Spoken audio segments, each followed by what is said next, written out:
تہجد وہ واحد نماز ہے جس کے لیے اذان کی آواز مسجد سے نہیں سیدھے دل سے آتی ہے۔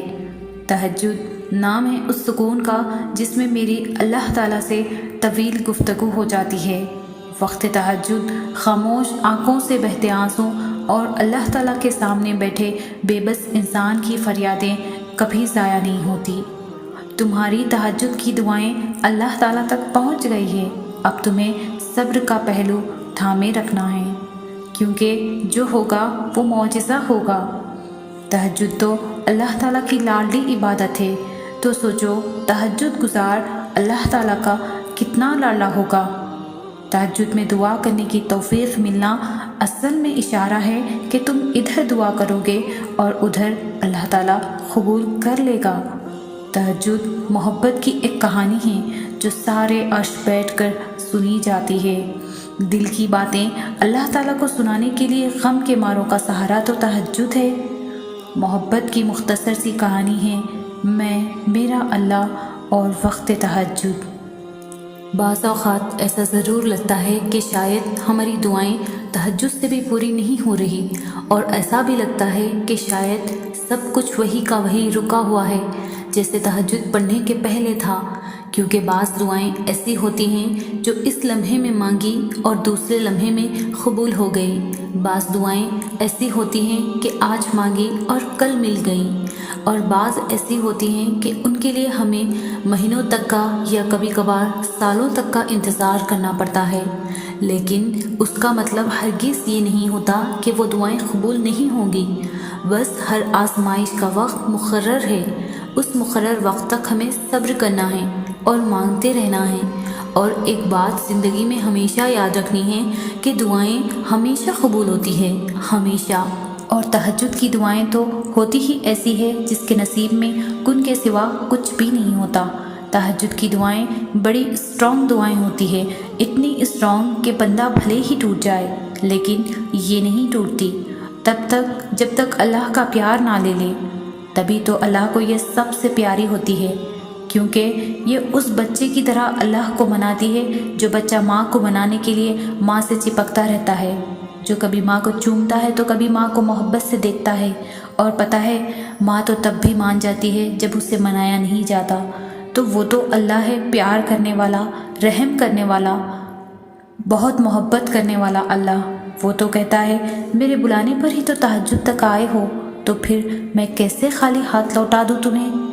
جب میرے دعوت نامے سے آئے ہو تو کیوں نہ مہمان نوازی بنوں میں؟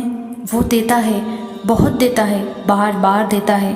جب جب تم دعا کے لیے ہاتھ اٹھاتے ہو وہ تب تب دیتا ہے، اور وہ اس دفعہ بھی ضرور دے گا۔ اس نے نوازنا ہے تہجد سے، اور اپنے کن سے بھی نوازے گا۔ تم دیکھو گے، بہت جلد دیکھو گے۔ دعائیں تمہارے لیے کب کب اور کیسے کیسے وسیلے بناتی ہے، اگر تم یہ جان جاؤ تو تم اپنی کوئی بھی سانس دعا سے خالی نہ لو۔ جو دعائیں آپ کو بہت پیاری ہوتی ہے نا، انہیں مانگنے کا انداز بھی سب سے پیارا ہونا چاہیے، اتنا پیارا کہ اللہ پہلی بار میں ہی ان پر کن کہہ دے۔ اور پتہ ہے اللہ کو اتنا پیارا انداز کس کا لگتا ہے؟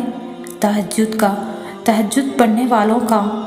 آپ کو جو چاہیے اگر آپ نے اسے اللہ سے تہجد میں نہیں مانگا تو پھر کیا مانگا؟ اگر آپ نے تہجد کے سجدوں میں التجا نہیں کی تو آپ نے اس تڑپ کا اور اس دعاؤں کا حق ہی ادا نہیں کیا جو آپ کو آپ کی جان سے بھی پیاری ہے۔ جو دعائیں جتنی اہم ہوتی ہیں انہیں اتنے ہی اہم طریقے سے خالق سے منوایا جاتا ہے۔ ان کے لیے راتوں کی نیند قربان کر کے جانماز تک خود کو لایا جاتا ہے، ان کے لیے سوتے جاگتے تسبیح کے دانوں کو گرایا جاتا ہے، ان کے لیے مشقت کی جاتی ہے، ذہنی مشقت صبر کر کے، دلی مشقت یقین رکھ کر، جسمانی مشقت اللہ کی مخلوق کی مدد کر کے، دینی مشقت برے کاموں سے بچ کر، دنیاوی مشقت اللہ کے لیے وقت نکال کر، پھر ہی تو صلہ ملتا ہے، پھر ہی تو کن کا اجر لکھا جاتا ہے۔ انسان کے لیے وہی کچھ ہے جس کی وہ کوشش کرتا ہے، جتنی کوشش کرو گے اتنا ہی بڑا اللہ آپ کو اس کا انعام دے گا۔ جتنے پیارے انداز میں اللہ کو مناؤ گے اس سے بھی زیادہ پیارے انداز میں اللہ آپ کے لیے معجزے کرے گا۔ اور رات کی عبادتیں تو ویسے بھی اللہ کی محبوب عبادتیں ہیں۔ آپ اس کو محبوب بنا لیں وہ آپ کو محبوب بنا لے گا۔